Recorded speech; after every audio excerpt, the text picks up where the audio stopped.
देखिए आज 9 अक्टूबर 2020 को सभी निर्वाचित पदाधिकारियों के द्वारा सभी 8 विधानसभा क्षेत्र के निर्वाचित पदाधिकारियों के द्वारा अधिसूचना जारी कर दी है। तो नामांकन की प्रक्रिया हमारे ज़िले में, सीवान ज़िले में स्टार्ट हो गई है। 9 से लेके आज से लेके 16 तारीख तक नामांकन की प्रक्रिया चलेगी। 17 को स्क्रूटनी होगी और 19 तक लोग अपनी नाम वापसी करवा सकते हैं। इसके अलावा 3 नवंबर को हमारे यहाँ पोलिंग है, सुबह 7 बजे से शाम को 6 बजे तक रहेगी और 10 तारीख को मतगणना होगी।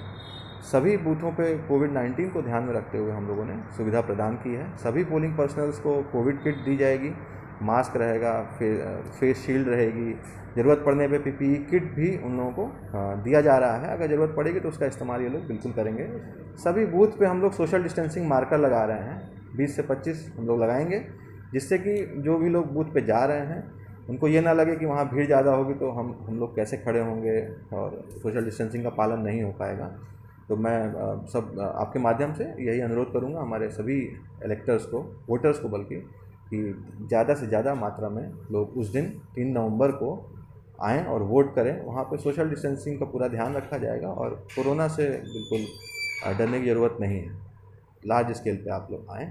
इसके अलावा नॉमिनेशन के टाइम पे जो नए नियम आए हैं कोविड-19 को ध्यान में रखते हुए, कैंडिडेट के साथ 2 और व्यक्ति आ सकते हैं, उससे अधिक अलाउड नहीं होगा। इसके साथ साथ 2 गाड़ी से ज़्यादा नहीं लाना है इन लोगों को। और यदि कोई जुलूस लाते हैं या इस तरह की बात सामने आती है तो अगर किसी ने परमिशन नहीं लिया है तो कैंडिडेट पे एफआईआर होगा, और किसी ने अगर इस तरह का परमिशन लिया है तो और उसमें सोशल डिस्टेंसिंग के वायलेशन दिखता है तो ऑर्गेनाइज़र पे हम लोग एफआईआर करेंगे। इसके अलावा जो परमिशन कैंडिडेट्स के द्वारा लिया जा रहा है, एनकोर या सिंगल विंडो फैसिलिटी जो आरओ के स्तर से चल रही है, उस पर जो मैक्सिमम कैपेसिटी हम लोगों ने डिफ़ाइन किया हुआ है, उस मैक्सिमम कैपेसिटी पे हम लोग अब परमिशन देंगे। जैसे पहले हम लोग मैक्सिमम 100 तक अलाउ किए थे, अब सोशल डिस्टेंसिंग मतलब 2 गज की दूरी को ध्यान में रखते हुए जो कैपेसिटी हम लोगों ने डिफ़ाइन किया है उस पे हम लोग देंगे। बंद कमरे में यदि कोई परमिशन लेता है मीटिंग करने के लिए तो अधिकतम 200, ये मैक्सिमम कैपेसिटी का आधा जो उसकी कैपेसिटी रहेगी उस पर ही उनको परमिशन दी जाएगी।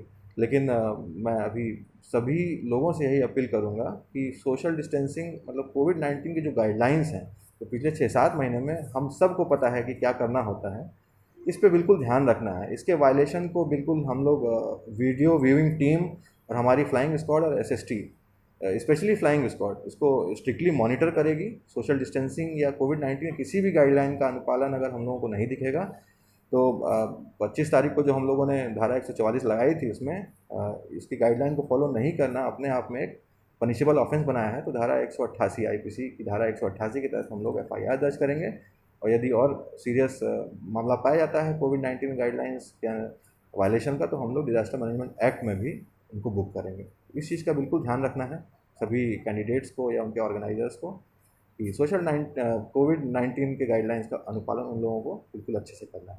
खुले मैदान में जो सर सभा अगर होंगी तो उसकी क्या गाइडलाइंस है सर, इसके बारे में? खुले मैदान में जो सभाएं होंगी इसमें सबसे इम्पॉर्टेंट है कि कोविड-19 के गाइडलाइंस, ये क्या है कि पिछले 6-7 महीने से सभी को पता है कि सोशल डिस्टेंसिंग क्या होती है और 2 गज की दूरी का क्या मतलब है। तो 2 गज की दूरी को मेंटेन करवाना ये ऑर्गेनाइज़र की जिम्मेदारी है। प्रशासन उस पर नज़र रखेगा वीवीटी के माध्यम से, वीडियो व्यूइंग टीम। जैसे ही कोई कैंडिडेट परमिशन लेता है तो हमारी एक वीडियो व्यूइंग टीम होती है जो ऑफिशियल टीम है हमारी, उसका गठन भी हो चुका है। वो वहाँ पे जाके स्टैटिक हो जाती है और पूरे जब तक वो प्रोग्राम चलता है, देखिए अमूमन कोई परमिशन लेता है तो उसका एक फिक्स ड्यूरेशन होता है, उसमें बताता है कि हम लोग कितने लोग को लाएंगे और उसमें वो एक अंडरटेकिंग भी देता है कि हम लोग सोशल डिस्टेंसिंग का पालन करेंगे। हमारी टीम जो होगी वो उसको बिल्कुल उस पर पैनी नज़र रखेगी, अपना टाइम एक्सीड नहीं करें, जितने लोगों की परमिशन मिली है उतने ही लोग आएँ उसमें और सोशल डिस्टेंसिंग का पालन करें। तो ये ग्राउंड के अंदर की जो पूरी व्यवस्था है वो पॉलिटिकल पार्टीज़ या कैंडिडेट्स या जो ऑर्गेनाइज़र हैं उनकी रहेगी। उसके अंदर जो भी लोग एंट्री करेंगे उसके लिए हम लोग अलग से पैरामेडिकल प्रोफेशनल लगाएंगे थर्मल स्कैनिंग के लिए, लेकिन अंदर सोशल डिस्टेंसिंग की गाइडलाइन का पालन करवाने के लिए ऑर्गेनाइज़र ही जिम्मेदार होंगे। प्रशासन उस पर पैनी नज़र रखेगा वीवीटी के माध्यम से। कितनी संख्या सब होगी उसमें? देखिए हर ग्राउंड 111 कुल 8 विधानसभा में मिला के ग्राउंड्स को चिन्हित किया गया है। हर ग्राउंड की कैपेसिटी अलग अलग है सोशल डिस्टेंसिंग को ध्यान में रखते हुए। तो आपको देखना पड़ेगा, क्योंकि उसमें क्या है कि हर ग्राउंड का कैपेसिटी अलग है, तो अभी बताना मुश्किल है कि इस ग्राउंड का कितना कैपेसिटी है। लेकिन ये चीज़ बिल्कुल ट्रांसपेरेंट है। अभी 2-3 दिन पहले पेपर में भी आया था, निर्वाचन आयोग द्वारा भी इसको बिल्कुल वाइडली पब्लिश किया गया है कि ये पर्टिकुलर ग्राउंड, जैसे 111 गोरिया कोठी में 8 ग्राउंड हैं, 110 में इतने ग्राउंड हैं विद कैपेसिटी। तो ये पॉलिटिकल पार्टीज़ को भी पता है, और जस्ट इन केस अगर कोई कन्फ्यूजन है तो रिटर्निंग ऑफिसर्स को जब परमिशन के लिए अप्लाई करते हैं वो, तो 24 आवर्स का टाइम तो हम लोग के पास भी रहता है, और उनको भी देना होता है आर को कि भाई हमें 24 घंटे के अंदर परमिशन चाहिए। वो चीज़ बिल्कुल ट्रांसपेरेंट है। तो ये आयोग ने जो कैपेसिटी के बारे में निकाला है पेपर में, वो हम ही लोगों से पूछ के निकाला है, हम ही लोगों ने असेसमेंट किया है उसका, तो वो जानकारी वहाँ से भी उनको मिल जाएगी। उस कैपेसिटी को एक्सीड नहीं करना है, और उसमें सोशल डिस्टेंसिंग का पालन ऑर्गेनाइज़र को ही करवाना है। उसमें हम लोग नज़र रखेंगे, कहीं वायलेशन होगा तो बिल्कुल उसको स्ट्रिक्टली हम लोग डील करेंगे। कुछ सर अति संवेदनशील भी इस तरह का चयनित किया गया है। देखिए अभी प्रिलिमिनरी हम लोगों ने चिन्हित किया है, लेकिन जैसे जैसे कैंडिडेचर फाइनल होता है तो कुछ बूथ ऐसे होते हैं जिसकी संवेदनशीलता और बढ़ जाती है। एज ऑफ नाउ लगभग मतलब काफ़ी ऐसे स्पॉट्स हैं जो हम लोगों ने चिन्हित किया है, उसको भी हम लोग प्रिंट मीडिया के माध्यम से हम लोग दे देंगे। लेकिन ये सूची और बड़ी होती जाएगी जैसे जैसे चुनाव पास आएगा, जैसे जैसे कैंडिडेट्स फाइनल होते जाएंगे।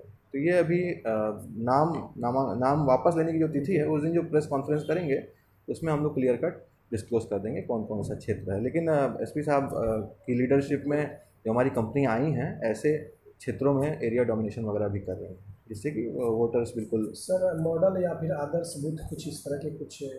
हर विधानसभा में हम लोग एक मॉडल बूथ बनाएंगे। कुल 50 ऑल वुमेन बूथ होंगे, उसमें केवल महिलाएं ही रहेंगी। और इसके अलावा करीब 2400 बूथ ऐसे हैं जिसमें मिक्स्ड बूथ हम लोग बोल रहे हैं, मतलब उसमें 2 महिला तो कम से कम रहेंगी। और उसको थोड़ा सुविधा के हिसाब से हम लोगों ने जो प्रखंड मुख्यालय है उसके आसपास के बूथों को ही रखा है। और ये चीज़ हम लोगों ने इसलिए किया है क्योंकि अभी बूथ ज़्यादा हैं और मेल जो हैं उतने कैटर नहीं कर पाएंगे हम लोग, मतलब इतनी संख्या नहीं है खाली मेल से हो सके। तो ये सभी ज़िलों में हो रहा है, और हम लोगों ने ट्रेनिंग में देखा भी है कि काफ़ी पोटेंशियल है और लोग बढ़ चढ़ के हिस्सा भी ले रहे हैं, महिलाएं जो हमारी पोलिंग पार्टीज़ हैं। तो ये हमारे लिए बहुत अच्छा एक साइन है, और मुझे पूरा विश्वास है कि उनके नेतृत्व में उन बूथों पे काम काफ़ी अच्छा होगा। मतदान के लिए सर क्या कुछ टाइमिंग कुछ सर बढ़ाई गई है जैसा कि आपने बताया, और मतगणना के लिए भी सर कुछ केंद्र बढ़ाए गए हैं? बिल्कुल, देखिए मतगणना के लिए पहले एक केंद्र हुआ करता था, स्ट्रांग रूम और काउंटिंग हॉल डीएवी सिवान में होता था। लेकिन चूंकि अब बूथों की संख्या पहले करीब 2200 थी, 2400 थी, अब वो 3571 हो गई है, और सभी में वीवीपैट का इस्तेमाल हो रहा है। तो 8 विधानसभा एक जगह रखना संभव नहीं था, तो डीएवी सिवान में हम लोगों ने 5 विधानसभा कर दिया है। सीटीई बिल्डिंग जो डाइट कैंपस में है उसमें 1 विधानसभा, 107 दरौली। उसके अलावा आपका डाइट बिल्डिंग में ही महाराजगंज और गोरिया कोठी का स्ट्रांग रूम और काउंटिंग हॉल कर दिया गया है। तो 3 दरौली, 111, 112 महाराजगंज, गोरिया कोठी को छोड़ के जो 5 हैं, 105, 106, 108, 109, 110, ये आपका डीएवी सिवान में है। तो इस तरह की व्यवस्था हम लोगों ने काउंटिंग को लेके की गई है। दूसरा, मतदान का जो समय है सुबह 7 बजे से स्टार्ट होगा, पहले 5 बजे तक होता था, अब 6 बजे तक होगा। ये भी आयोग का निर्णय है, क्योंकि अब देखिए इसमें सोशल डिस्टेंसिंग को ही ध्यान में रखते हुए इसको भी किया गया है। क्योंकि पहले 1000 से अधिक वोटर होते थे एक बूथ पे, तो भीड़ ज़्यादा होती थी, तो सोशल डिस्टेंसिंग को मेंटेन करने के लिए अब मैक्सिमम 1000 कर दिया है एक बूथ पे, तो उससे बूथ की संख्या बढ़ गई। दूसरा, समय जब कम होता था तो ज़्यादा लोग कुछ उसी इंटरवल में आते थे, तो अब 1 घंटा और बढ़ा दिया गया, तो थोड़ा स्पेसिंग हो गई है। तो सोशल डिस्टेंसिंग कोविड-19 को ध्यान में रखते हुए ये पहल किया गया है। इससे हम लोगों ने जो अपना असेसमेंट किया है कि 3 नवंबर के आसपास, जैसे आज की तारीख में लगभग 5:30 बजे के आसपास अंधेरा हो जाता है, तो वो 3 नवंबर के आसपास लगभग 5, सवा 5 के आसपास अंधेरा होना स्टार्ट हो जाएगा। ऐसे बूथों को भी हम लोग चिन्हित कर लिए हैं जहाँ पे हम लोग को अतिरिक्त प्रकाश की व्यवस्था करनी पड़ेगी। तो हम लोग 2-2 फ्लड लाइट्स का प्रोविज़न हर बूथ पे, ऐसे बूथ पे करेंगे जो हम लोगों ने चिन्हित किया है। तो लोगों को बिल्कुल आराम से आना है और ये नहीं सोचना है कि कैसे जाएंगे कैसे पहुंचेंगे। तो और अमूमन जो नए बूथ बने हैं वो उसी कैंपस में हैं जहाँ पे वो पहले उसका मेन बूथ हुआ करता था। 128 ही ऐसे बूथ हैं जो अपने उस कैंपस से थोड़ा दूर हैं। उसकी बीएलओ की नियुक्ति भी हो गई है, आवश्यक प्रचार प्रसार भी हम लोग कर रहे हैं, जिससे कि इलेक्टर्स में भी ये जागरूकता रहे कि भाई हमारा बूथ था वो नहीं है और दूसरी जगह आ गया। तो ये हम लोग बिल्कुल फॉलो कर रहे हैं। इस बार ईवीएम मशीन में जैसे कि किसी राजनीतिक पार्टी का अपना लोगो है, तो उसके अलावा जो प्रत्याशी हैं उनके भी तस्वीर लगेंगे तो हाँ, तस्वीर के साथ रहती है। इस बार हर पार्टी के निर्दलीय का नहीं, उसको देख लेते हैं, मतलब उसको एक बार क्लैरिफाई कर लेते हैं। पूर्व में जो व्यवस्था थी वही है इसमें। अभी फ़िलहाल कोई नया इंस्ट्रक्शन आएगा तो हम लोग आपको बताएंगे।